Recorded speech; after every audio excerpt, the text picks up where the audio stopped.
আমার এই আজকের এই ইউটিউব ভিডিওতে আপনাদের সবাইকে স্বাগত। আজকে আমরা আলোচনা করব একটা ইন্টারেস্টিং এক্সপেরিমেন্ট নিয়ে।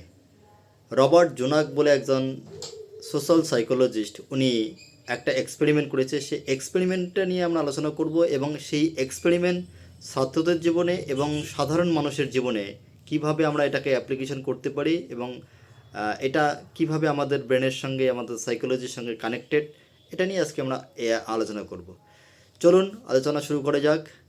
তার আগে নতুন হলে আমার এই চ্যানেল সাবস্ক্রাইব করবেন এবং ভিডিও ভালো লাগলে লাইক এবং শেয়ার করবেন।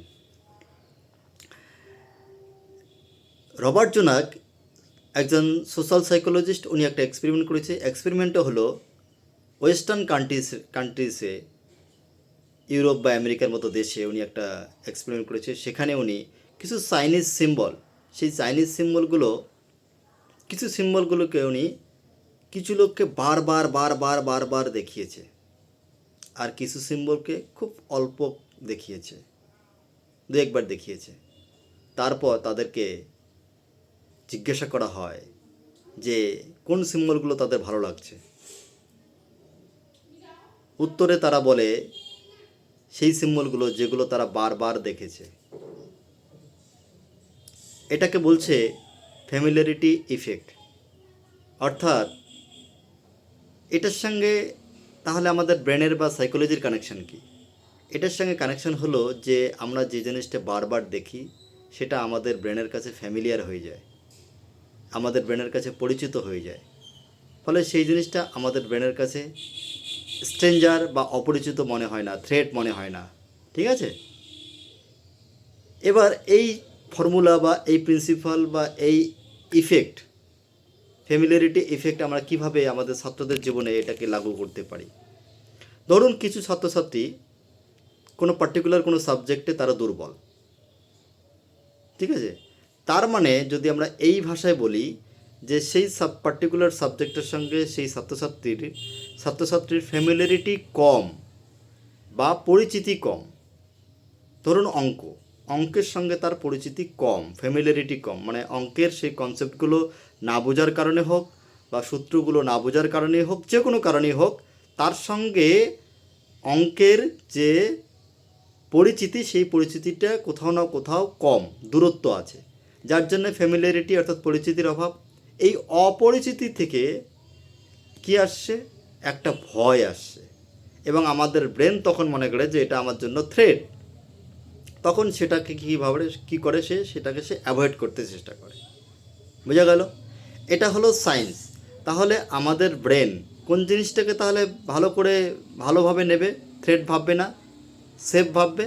যেটাকে আমরা বারবার দেখব, বারবার করব, বারবার যেটাকে আমরা এক্সপোজ হব।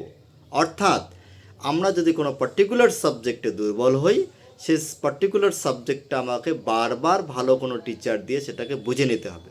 যে কনসেপ্টগুলো আমার কাছে আনফ্যামিলিয়ার, অপরিচিত, স্ট্রেঞ্জার, সেগুলোকে আমাকে বুঝে নিতে হবে।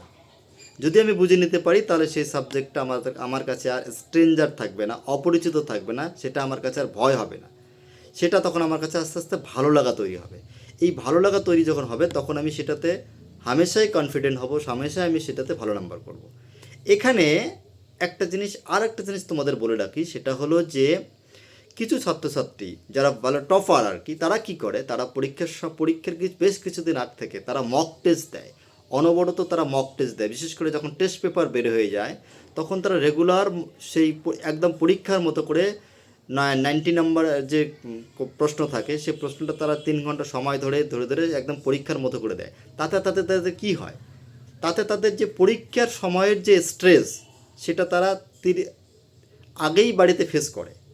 পরীক্ষার সময় কি হতে পারে সেগুলো তারা আগেই থেকেই রিহার্সাল করে, প্র্যাকটিস করে। ফলে তাদের কাছে ওই 3 ঘন্টার যে পরীক্ষা, 90 নাম্বারের যে পরীক্ষাটা বোর্ড এক্সামের, সেটা তাদের কাছে ফ্যামিলিয়ার। এবার যে 30টা মক টেস্ট একটা সাবজেক্টে এসে দিয়ে গেছে, তার কাছে পরীক্ষাটা ইজি, কোনো ব্যাপারই নয়, একটা ফ্যামিলিয়ার ঘটনা। কিন্তু যে কোনোদিনই মক টেস্ট দেয়নি, 90 নম্বরের একটাও দেয়নি, তার কাছে পরীক্ষাটা স্ট্রেসফুল, খুব চাপের। যার জন্য কি হয়, টপার ছেলেমেয়েরা পরীক্ষার অনেক আগে থেকেই নিজেদেরকে প্রিপেয়ার করে মক টেস্ট দিয়ে। এবার আমরা যদি কোনো সাবজেক্টে, যে কোনো সাবজেক্টে, যে কোনো বিষয়ে, যে কোনো ফিল্ডে যদি আমরা আমাদেরকে এক্সপার্টাইজ করতে চাই, তাহলে আমাদের সেই সাবজেক্টে মোর এক্সপোজার নিতে হবে। এক্সপোজার মানে এমন নয় যে প্রত্যেকবারই আমরা সাকসেসফুল হব, কিছুবার ফেল হব, কিছুবার পাস হব, কিছুবার ভালো করব, কিছুবার খারাপ করব, কিন্তু যতবার আমরা এক্সপোজার নেব তত বেশি কী হবে, আমাদের কনফিডেন্স বাড়বে, সেই সাবজেক্টের প্রতি আমাদের ফ্যামিলিয়ারিটি বাড়বে। সেই বিষয়ের প্রতি ফ্যামিলিয়ারিটি যখন বাড়বে তখন আমাদের সেটা ভালো লাগবে, ব্রেন সেটাকে ফ্যামিলিয়ার থিং হিসেবে, পরিচিত জিনিস হিসেবে অ্যাকসেপ্ট করবে, সেটা স্ট্রেঞ্জার হবে না। আজকের এই ভিডিও কেমন লাগলো লাইক কমেন্ট করে শেয়ার করে জানাবে। Thank you so much. তোমরা সবাই ভালো থেকো। Thank you.